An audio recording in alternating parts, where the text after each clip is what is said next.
Bonjour, mesdames, mesdemoiselles, messieurs. Aujourd'hui, nous allons parler de la souffrance. Un sujet qui a été beaucoup discuté par plusieurs instructeurs, plusieurs intervenants au niveau supramental. Et c'est un sujet qui demeure toujours intéressant. Il faut en parler peut-être pour ne pas en souffrir. Je vais vous amener un texte que j'ai écrit dans mon groupe de Facebook.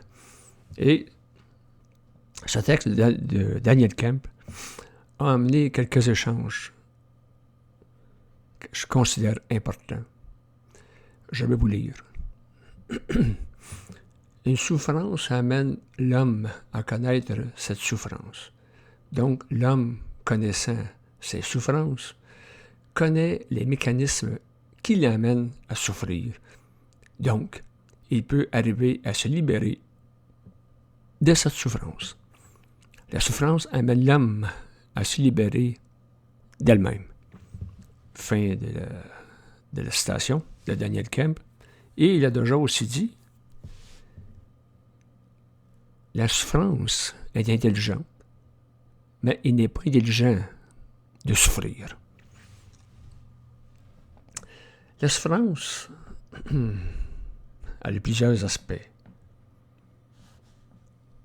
C'est pas juste de souffrir d'une peine, dans le sens, admettons, d'avoir perdu un être cher, une rupture amoureuse, souffrance d'un mal-être intérieur, etc. Mais souffrance, beaucoup de situations vont nous amener à souffrir. Que ce soit la jalousie, quelqu'un qui est jaloux, il souffre. L'anxiété, ça fait souffrir. La gêne fait souffrir.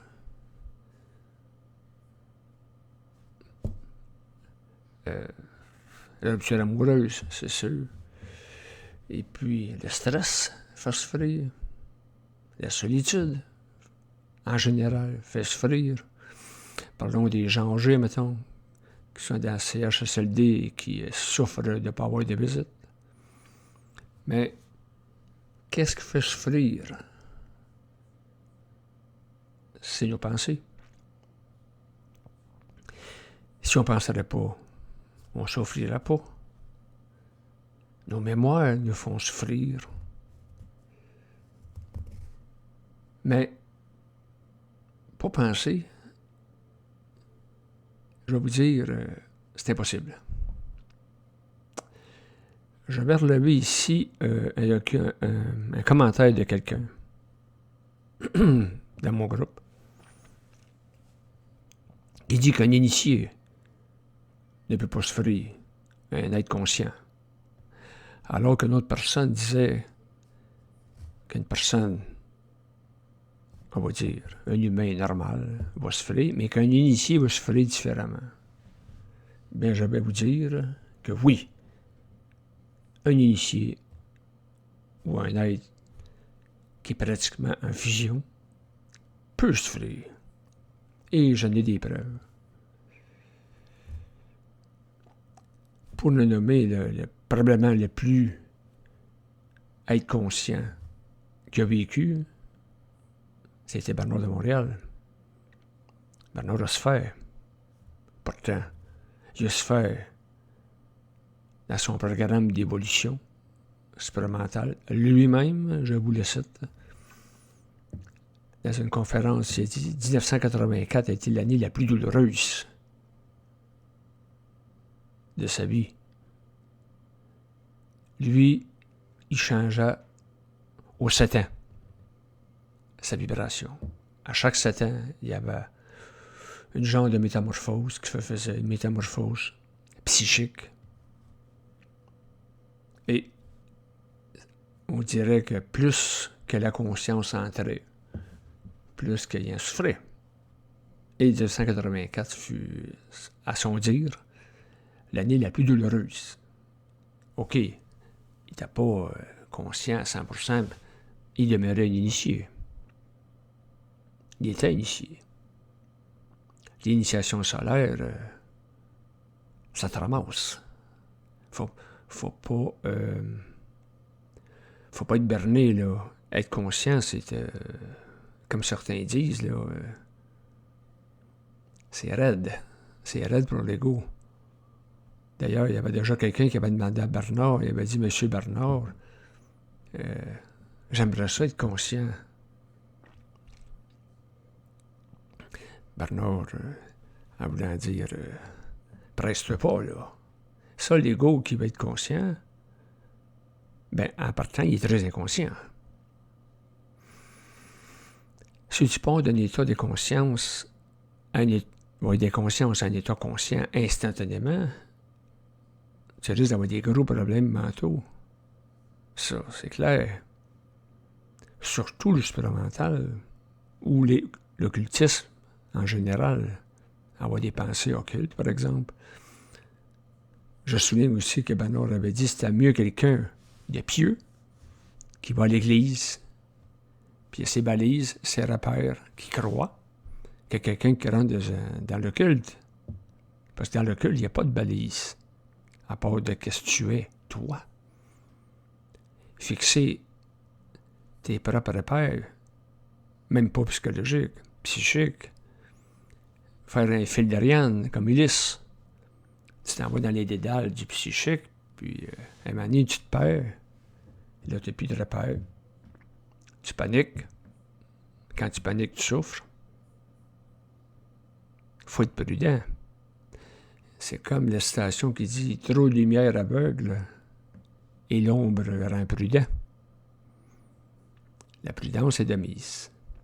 Mais je vais vous dire quelque chose, toujours sur Bernard, que peu de gens savent, que j'ai su par une personne, un de ses collaborateurs, que je peux pas nommer, que je ne nommerai pas, là. Ou bien à quel point que une personne initiée peut souffrir.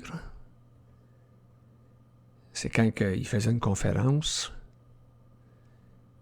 et qu'il a reçu, pendant la conférence, il y a quelqu'un qui est venu le voir, lui disant que son épouse voulait se pendre.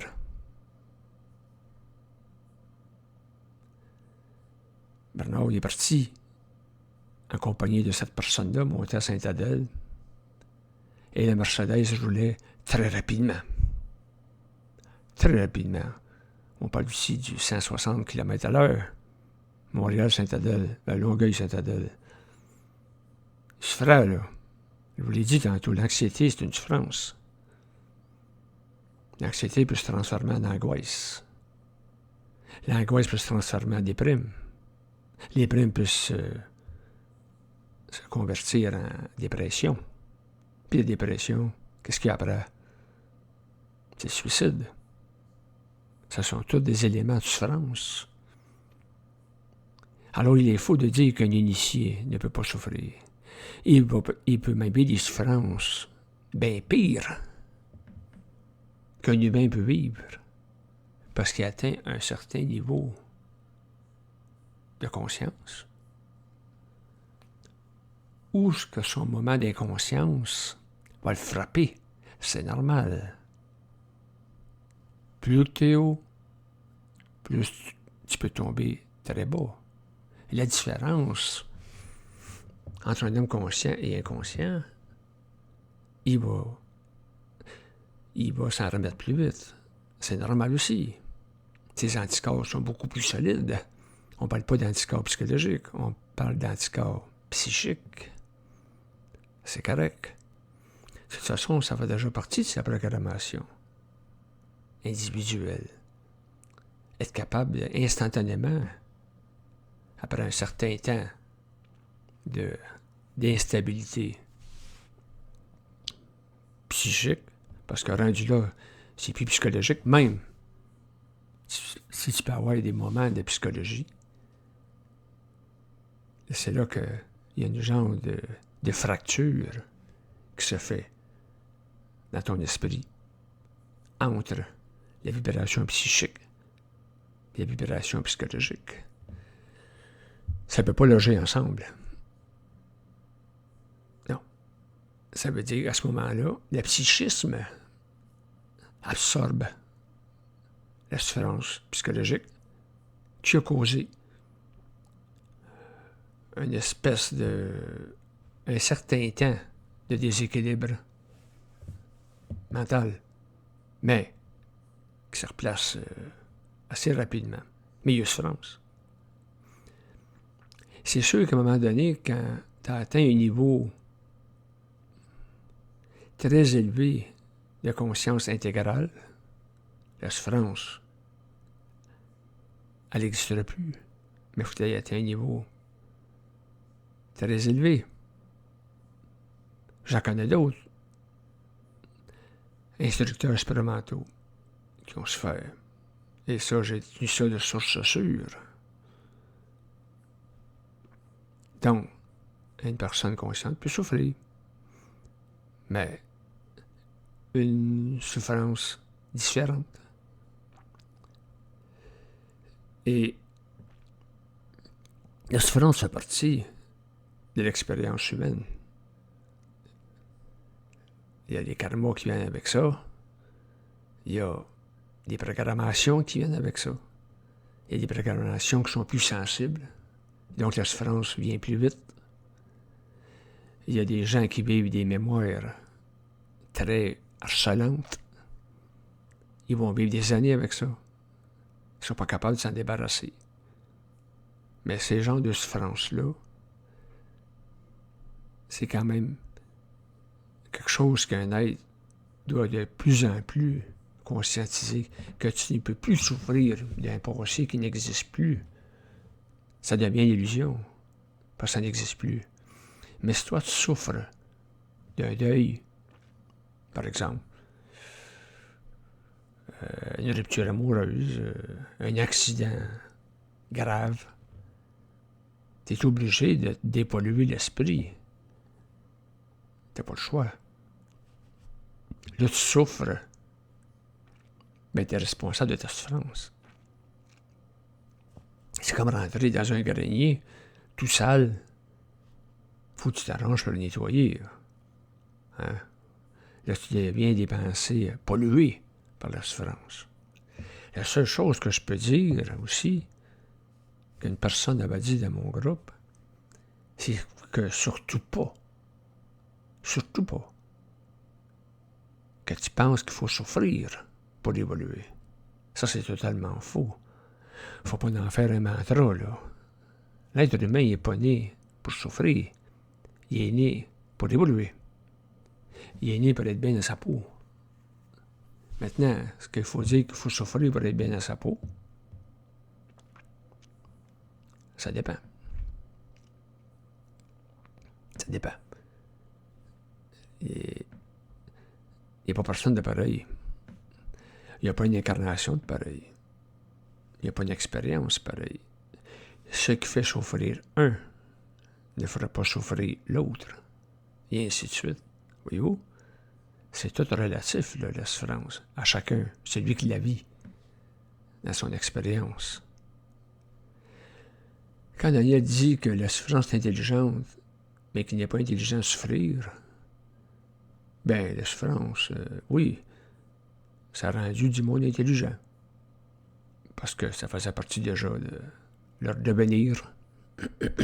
Mais pour d'autres, non. C'est pire. D'ailleurs, quelqu'un qui va souffrir immensément, là, il y en a qui vont se suicider. Ils vont se mettre à boire, ils vont tuer. Donc, ça n'a pas rendu plus intelligent. Mais, oui, ça peut rendre plus intelligent, dans le sens que tu vas développer une vision nouvelle de la vie, de ta vie, et tu vas percevoir la réalité différemment, que tu n'aurais pas été capable de vibrer autrement. Il fallait que tu rentres dans le noir de ta conscience pour voir la lumière arriver. Par contre, il y a des gens qui sont dans des incarnations assez vibratoires, avec un psychisme quand même capable, comme qu'on dit, de voir plus clair. Et il n'y aura pas besoin de souffrir dans le sens intense du terme. Ils vont vivre des contrariétés. Ils peuvent vivre des épreuves. Mais ils auront toujours un garde-fou pour contenir cette souffrance. Par son centre psychique, dirigé par son esprit, qui va écarter, ou tout au moins tenir au loin, l'âme. Ben, qu'est-ce que ça souffrit? C'est pas l'esprit, c'est l'âme. L'âme va se déverser sur un ego qui, lui, tout dépendant de l'ego, eh bien, il va sombrer. Il va sombrer dans des mémoires d'âme qui n'ont pas été nettoyées. Et là, ça s'enchaîne. Les gens qui sont capables de passer à travers certaines souffrances vont devenir des gens plus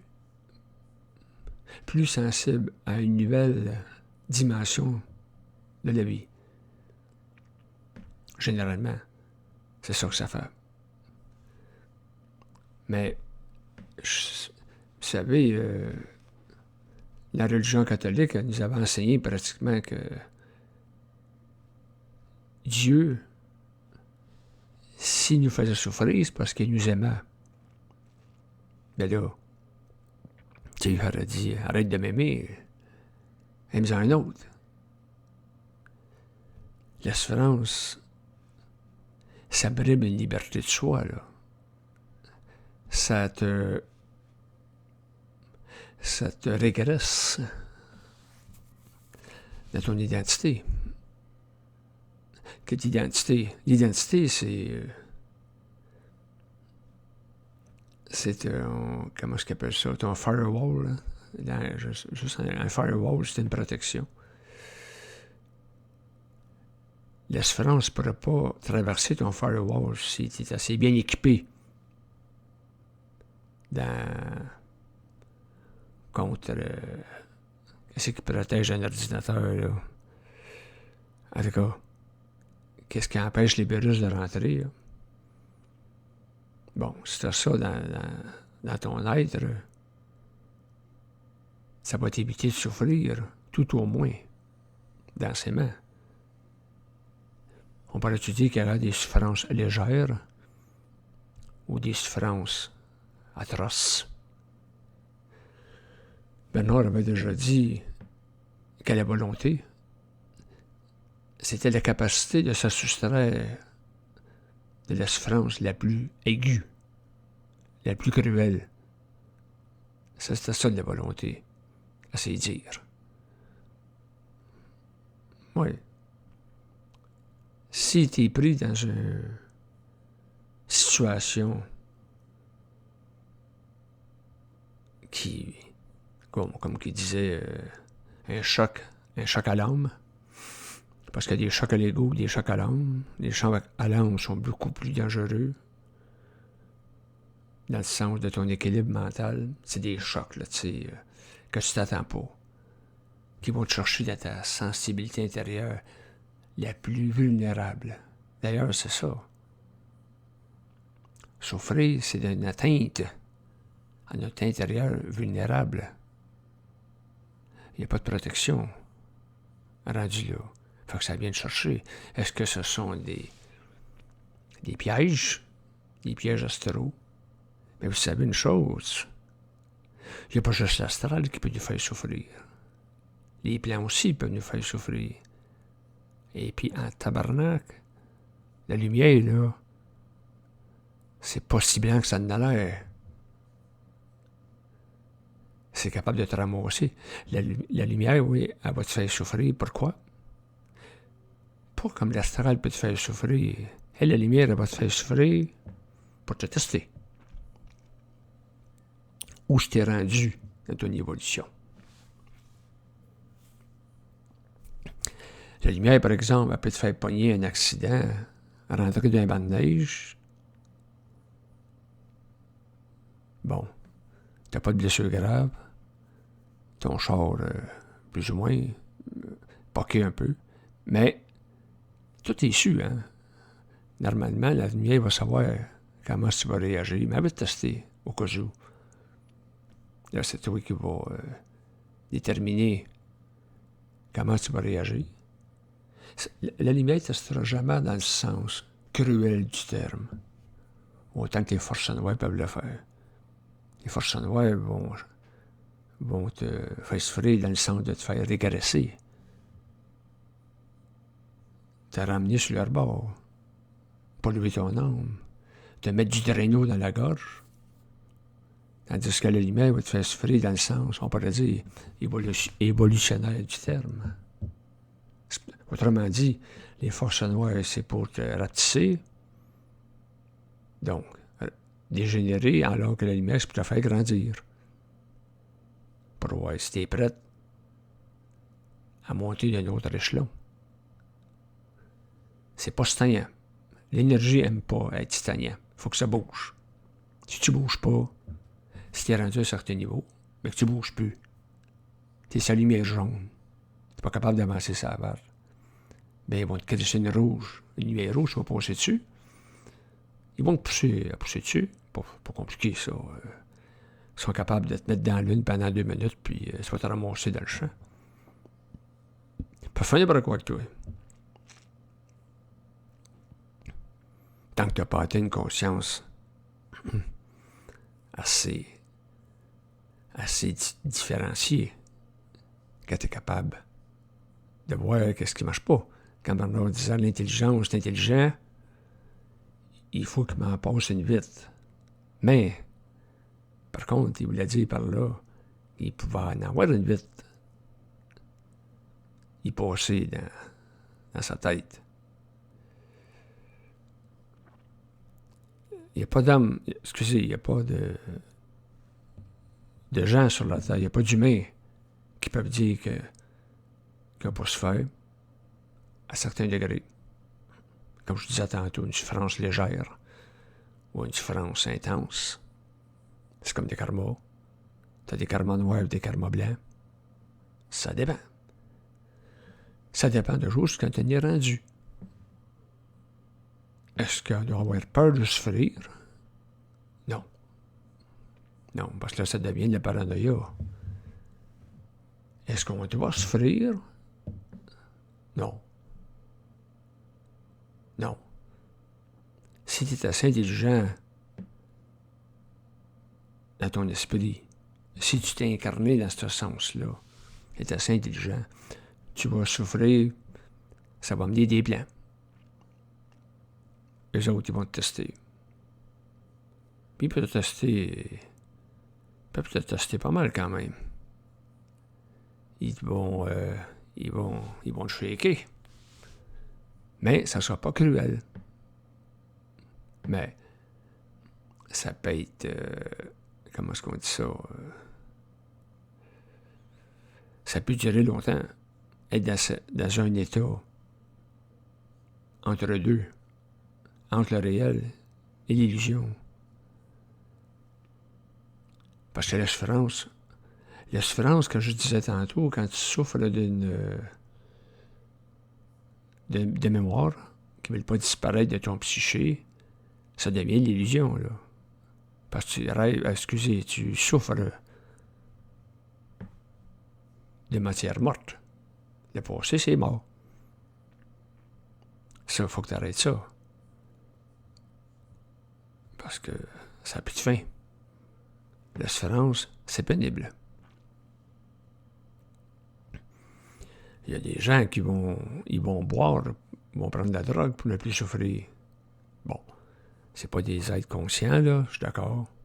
Mais c'est pour vous donner l'idée que si t'es pas capable de contrôler à un certain niveau ta souffrance, ça peut t'amener loin. Puis ça peut t'amener à des points de non-retour. Fait qu'il faut pas se gêner quand on souffre de contacter des gens qu'on aime. Bon, un psy s'il faut, malgré que je suis pas le gars qui est proche des psys, là. En tout cas, prenez les moyens qu'il faut. Parce que la souffrance, c'est une perte d'identité. Puis l'identité, c'est la source de ta lumière. Sans identité, t'as pas de lumière. Ou tu le sais pas. Mais il faut que tu le saches. L'identité, c'est ton rempart. C'est ton centre de gravité. C'est ton esprit qui te prend en main. Mais, attention, l'esprit, ça joue des tours. Puis, il faut que tu saches être bon perdant.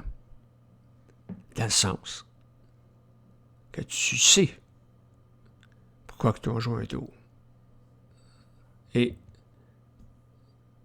que la prochaine fois, tu ne te feras plus jouer ce tour-là. C'est comme ça. On est toujours pogné en deux murs. Un, c'est l'astral, qui rentre. L'autre, c'est le psychisme, la lumière, ton intelligence. Là, je parle à un niveau d'évolution qui gradue tout le temps. Là, t'sais. Puis à un moment donné, parce qu'il faut que tu passes ça. Entre la lumière et l'ombre. Toi, tu dois grandir là-dedans. Tu dois semer en toi l'intelligence, la volonté. Et il ne faut pas oublier l'amour de toi-même. Là, je ne parle pas au niveau égocentrique. L'amour de toi-même dans le sens que tu es important. C'est important dans la vie. Il est bien dit que la personne la plus importante dans ta vie, c'est toi. Personne d'autre. Pourquoi? Parce que toi, étant important, tu peux aider les autres qui ont peut-être besoin de toi. Donc, c'est important. Ça va être ta femme, tes enfants, ton meilleur ami, ta meilleure amie. Tu deviens, d'une certaine manière, un support. Mais si tu seras mort, tu sais plus rien. Oui. Tu vas aller dans l'autre plan, là, mais on parle du plan terrestre. C'est important de t'aimer, de te pardonner. Tu n'as pas besoin de pardonner aux autres. Mais toi, il ne faut pas que tu mélanges le passé avec le présent. Parce que qu'est-ce que tu étais avant? Ça fait 1 an, ou 30 ans, ou 40 ans. C'est plus toi. C'est plus toi. Bon, dans le sens que tu as évolué. Mais moi, je veux dire que c'est plus toi. Les actions que tu as posées, certaines mauvaises actions que tu as posées à certaines époques, tu ne les poseras plus aujourd'hui. Oh, ça me fait penser à quelque chose. Quand je parlais de la souffrance tantôt, au début. Une des pires souffrances qui existent, c'est la culpabilité. C'est terrible, ça. La culpabilité, c'est le cancer de l'âme. Ça tronche à l'os. Ça, c'est une souffrance. Celle-là est raide. Moi, je dirais que c'est une des plus graves souffrances que tu peux vivre, c'est la culpabilité. À n'importe quel niveau. Parce qu'en partant, si tu souffres de la culpabilité, ça te prend vraiment... Il faut vraiment que tu fasses un 360 degrés dans ta tête pour te dire que... Anyway, ta programmation était là. T'as peut-être pas pris le bon chemin. Tu t'es fait avoir. C'est n'importe quoi. Parce qu'il est dit que il n'y a jamais personne de coupable. Sur le plan d'intelligence. Parce que tu étais manipulé. Est-ce que quelqu'un qui est hypnotisé puis va commettre un méfait va être coupable? Il est hypnotisé. Comme les cas de MK Ultra, mettons, là. T'es robotisé. Ils t'ont injecté dans la tête des mémoires qui ne t'appartiennent pas. Des mémoires de tueur. Puis tu vas tuer, toi. T'es pas coupable. J'ai dit ça dans le sens que son prêt... Oui, c'est un exemple que je donne à ça, là. Mais t'es pas coupable sur le plan normal, mais t'es responsable. T'es responsable de tes gestes. Ça pardonne pas. Par contre, comme quelqu'un m'a déjà dit, pour être inconscient. Parce que t'es conscient, t'es responsable automatiquement. Ça va de soi. Donc, tu seras pas coupable. Mais conscient, là. Pas conscient de l'ego. Conscient de l'ego, c'est pas de la merde. Tu te crées des illusions. Puis t'embarques dedans. D'ailleurs, le mot illusion, est-ce que la souffrance devient une illusion? Comme je disais tantôt, si tu souffres du passé, tu souffres de l'illusion. Ça n'existe plus. Tu sais, on va prendre un exemple facile, là. Ça me vient de même, là. Pour vous dire c'est quoi une illusion. Si tu vois une belle femme tenue, une belle femme, là, tu vas bander dessus. C'est constitué normalement. Mais si tu n'avoues plus, tu bandes plus. À moins que tu l'enregistres dans ta tête, puis tu remontres le film dans ta tête. Mais là, ça devient la mémorisation. Tu mémorises la forme que tu as vue. Mais là, tu crées vraiment en toi un anagramme. Puis c'est là que ça devient dangereux. Tu crées, à partir d'une réalité que tu as vue, tu l'as transformée en illusion. Donc, si tu rebandes encore, tu vas bander sur une illusion. Voyez-vous la différence? C'est ça. C'est aussi simple que ça. Autrement dit, dans le réel, instantanément, tu vis l'action en temps réel. Donc, tu peux peut-être être contrarié dans le réel, mais un coup que le réel s'est replacé, ça donne quoi? D'avoir le même état d'esprit ou l'état d'âme, plutôt, que tu avais quand tu étais en face du réel présentiel. Là, tu n'es plus ce réel-là. Là. Tu es dans une autre réalité. Donc, tu es persuadé de ce qui s'est passé. Ça ne tient pas à route. Voyez-vous? C'est ça la différence. Entre une souffrance, disons, réelle ou une souffrance illusoire. L'humain vit beaucoup trop d'illusions. C'est effrayant. Surtout ceux qui ont l'imagination fertile. C'est difficile de ne pas vivre d'illusions. Moi, j'ai beaucoup d'imagination. Je peux écrire, là, sans arrêt, sur n'importe quel sujet. C'est une qualité, ou peut-être, c'est une qualité qui peut me dire un défaut. Parce qu'il faut que je me batte souvent pour sortir de mon imagination. Mon imaginaire. Les deux sont différents, mais quand même. L'imaginaire, c'est se créer des mondes différents. Est-ce que l'imagination, c'est plutôt penser à des choses qui sont plus terre à terre. L'imaginaire, ça va loin, ça n'a pas de frontières. Mais quand tu es là-dedans, c'est comme une drogue. Puis là, tu te sors du monde réel, c'est dangereux. Il faut que tu saches diminuer ton imaginaire. Il faut que tu te mettes un tempo plus intelligent. Sinon, ça devient une souffrance. Être lunatique, c'est souffrant.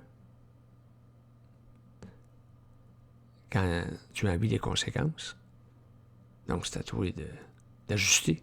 C'est toujours l'ajustement, la vie. Toujours, toujours. Et la souffrance en fait partie.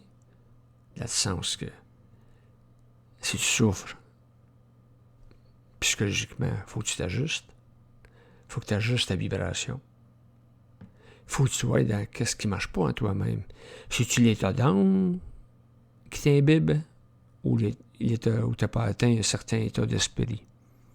C'est tout le temps là la frontière entre ton état d'âme et ton état d'esprit. Tu peux te poser la question, est-ce que c'est intelligent que je souffre? Non. Mais non. T'es mal dans ta peau. Tu peux pleurer. Tu vas te mettre à boire. T'as drogué ou t'as boire, tu vas tomber dans des mondes parallèles qui sont pas ta réalité à toi. Puis le danger, c'est que tu te complais là-dedans. C'est ça le danger. Les illusions, c'est dangereux. Puis quand l'illusion, pratiquement pour toi, devient une réalité, c'est très dangereux. Là, t'es pas loin de la folie, là. T'es pas loin de la folie. J'ai travaillé, moi, dans un étage psychiatrique. Puis je te jure que... Tu sais, quand la personne vient te voir et elle dit « J'ai déjeuné avec Jim Morrison, là. » Il est décédé, ça fait longtemps. Ceux qui le connaissent pas, c'était le chanteur des Doors. Ouais. Tu sais... Puis... d'ailleurs, quand tu te promènes dans un couloir, parce qu'il y a des gens comme ça qui se promènent, tu ne peux pas les regarder dans les yeux. Surtout pas. C'est ça qui m'a été dit. Parce que tu le regardes dans les yeux, il va se sentir ciblé. Puis si c'est un patient agressif, il peut sauter sur toi. Bon. Il y a tous les mécanismes pour ça, lui. Lui, il y a des mécanismes animaux en lui. Là. Mais c'est pour vous dire. Fait que... As-tu d'autres choses à dire? C'était pas supposé être mon sujet à soir, c'est parce que j'ai vu l'article que je vous ai lu tout à l'heure. Mon sujet, ça devait être la réincarnation et le mandat systémique. J'ai écrit là-dessus dans mon groupe, mais je pense pas que les gens l'ont lu parce que c'est un commentaire que j'avais fait. Grosse différence entre la réincarnation et le mandat systémique. Il y a une étape, il y a des étapes qui passent entre ça. Là. La réincarnation, ça ne veut pas dire que tu vas la réussir pour X raisons. Mais le mandat systémique, tu n'as pas le choix.